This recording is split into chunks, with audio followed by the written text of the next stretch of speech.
Good afternoon. Mayor Tom Price here, City of Rockledge. I would like to share with the residents of Rockledge the COVID situation that we are in our city, as well as the Rockledge Medical Center here in Rockledge, our local hospital. Tonight I have a presentation that's going to be conducted by Dr. Eric Deppert.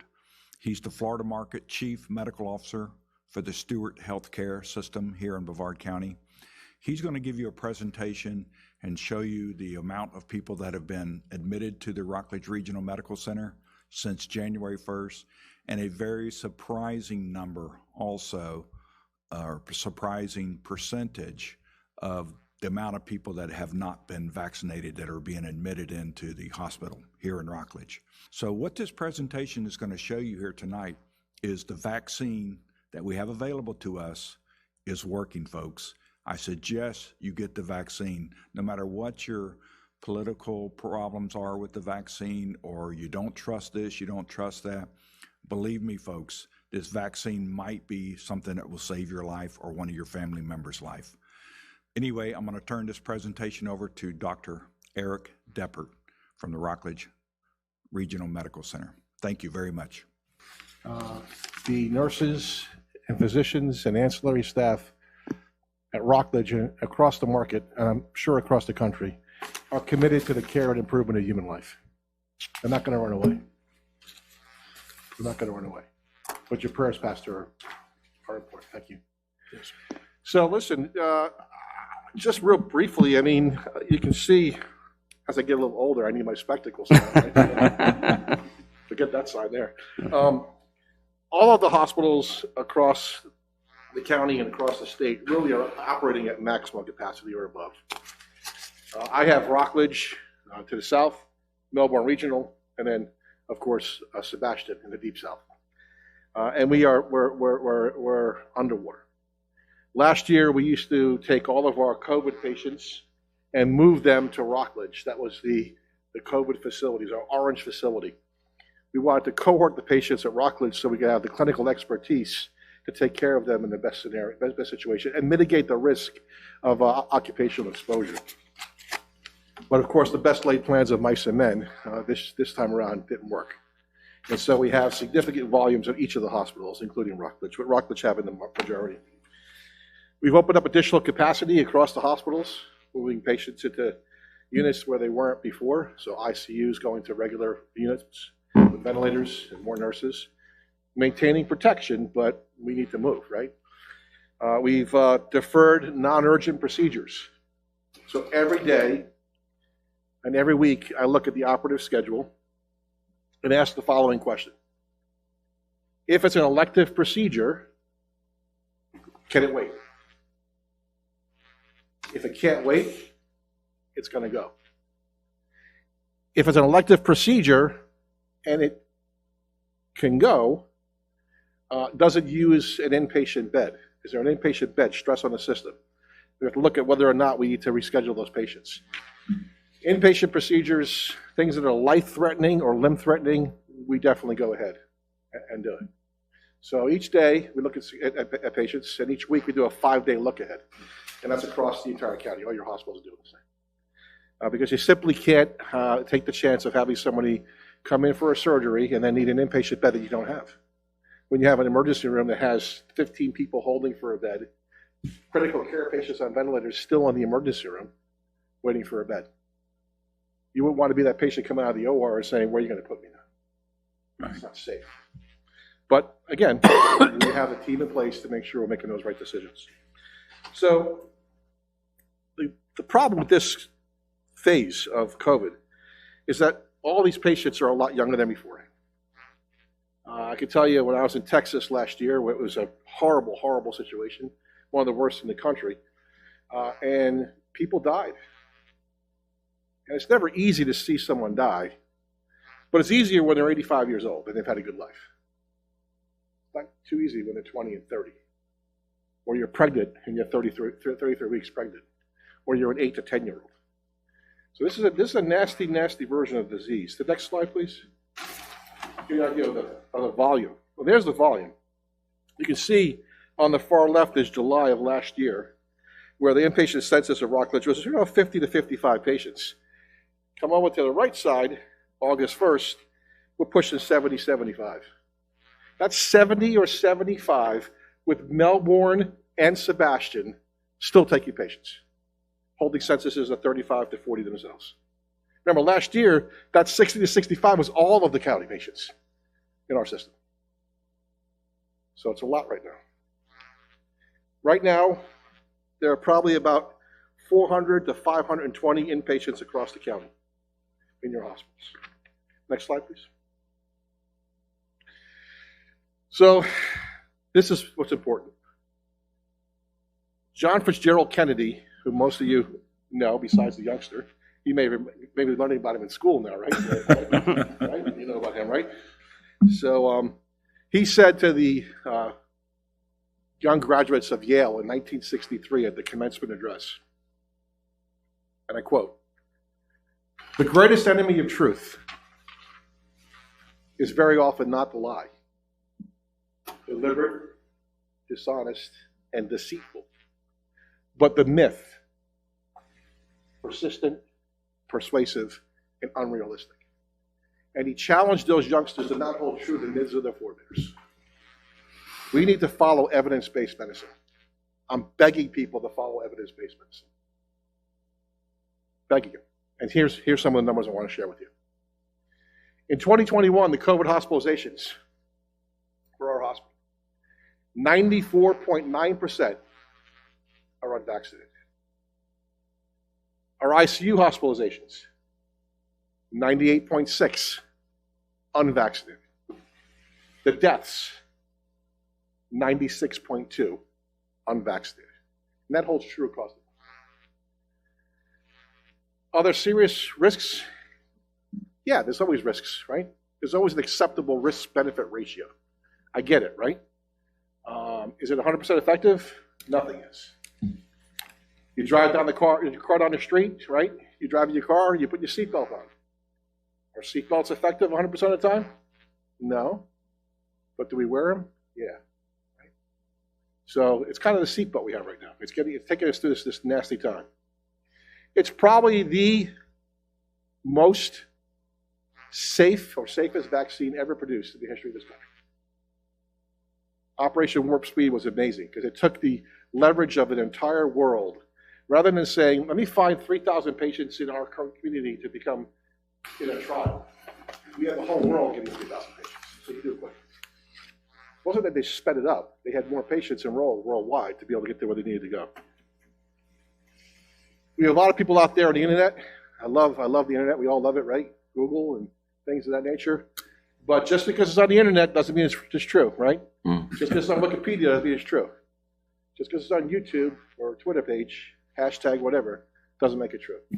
All I'm asking is for people to do a couple of things that are really important that I think no one argues about. There's nothing controversial about washing your hands. I think everybody wants to do that, right? Wash your hands. And social distancing. Masks. I can tell you that when you look at our hospitalizations of our workforce, you would think that nurses and people in the hospital are directly exposed to COVID-19, and we should see a high number of patients that are our own team, right? We don't see it. We have some that are out, don't get me wrong, but the majority of those people, in fact, so far, to the best of our knowledge, touch wood, all of our nurses and other community members that are positive were exposed to the community. There's no tracing infectious disease-wise back to an index patient. Why? Because we have social distancing, we wash our hands, we wear a mask, we wear the whole bunny suit, right? And a buddy system. So if I go into a room with a bunny suit on, you're washing, making sure I did it right. When I come out, you're telling me how to take it off. If I don't take it off, and I'll expose myself with a hand that was dirty. So to me, it's not negotiable. The masks, it's a simple thing to do, and it makes a huge difference. And of course, the vaccinations I think are important, as we just saw from our data. So, from my perspective, we are at a crossroads. We're definitely stressed, Your Honor. We're stressed. We have, for the first time in our careers as physicians and healthcare providers, we are dealing with a beast that we can't beat.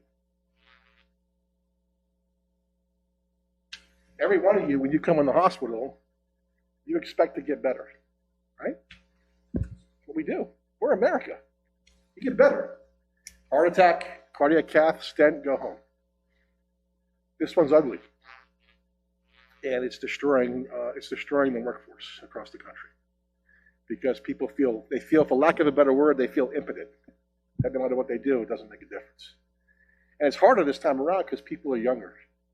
I just got done statistic earlier today. In the state of Florida, there were 10,000 patients admitted to hospitals in Florida for COVID-19 in July of 2020. This July was 16,000, so 10,000 versus 16,000. There were 2,695 that were admitted yesterday across the state. And then from the hospital inpatient census across the state, 35% of your beds are taken up by COVID. 55% of your ICUs are taken up by COVID. We have people having strokes, emphysema, heart failure. People still getting sick, right?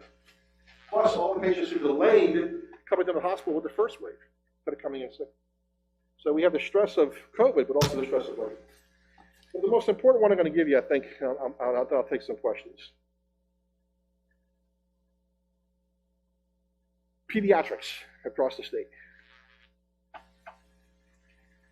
81 patients, COVID-19 hospitalized between the ages of 0 and 11 right now. 81. 115 between the ages of 12 and 17, of which 91 of them are unvaccinated.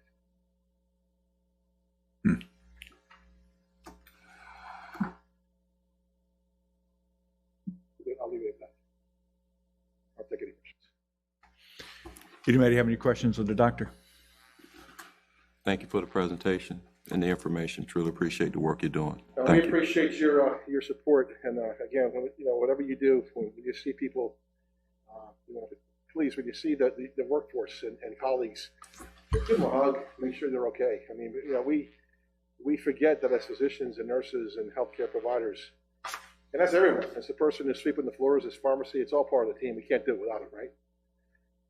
We're also husbands and wives. We're mothers, fathers, brothers and sisters. And we have that other world that we have to deal with also. So I appreciate the love and support from you and taking the time to allow us to speak openly and emotionally with you. Yes, Doctor.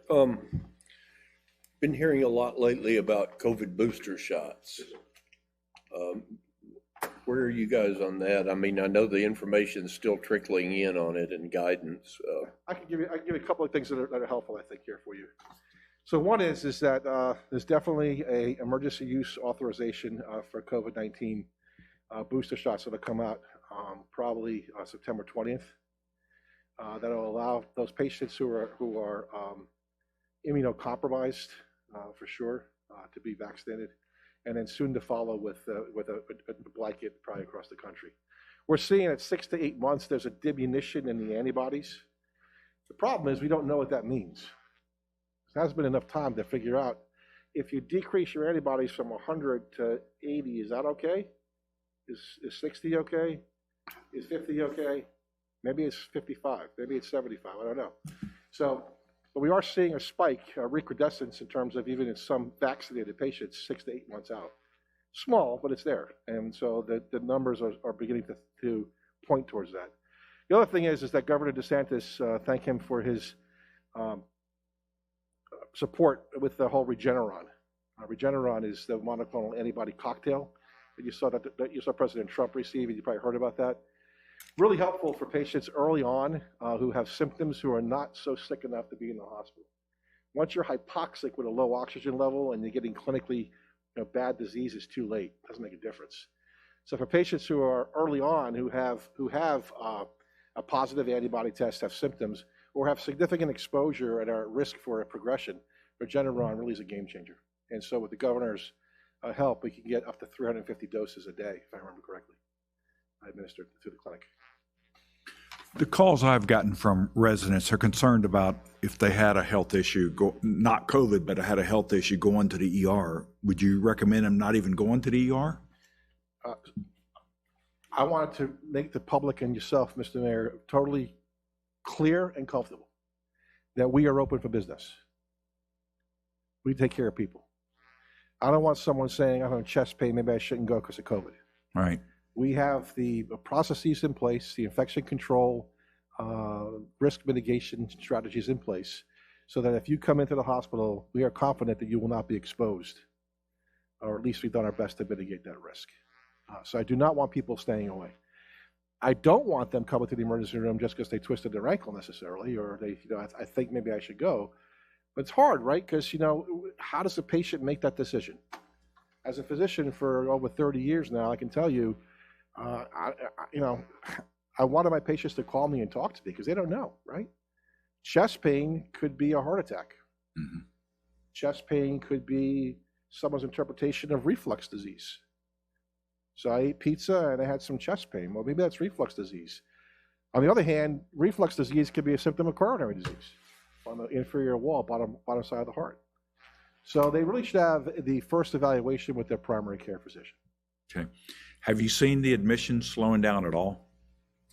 Not now. Usually this lags about 10 to 14 days behind what you're seeing in testing in the community.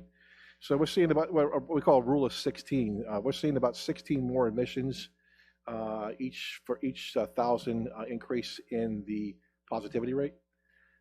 The problem with this virus, Mr. Mayor, is that there's a number called the R naught, which is the infectivity of the virus. So if I cough in a room, how many people will get exposed if I'm positive?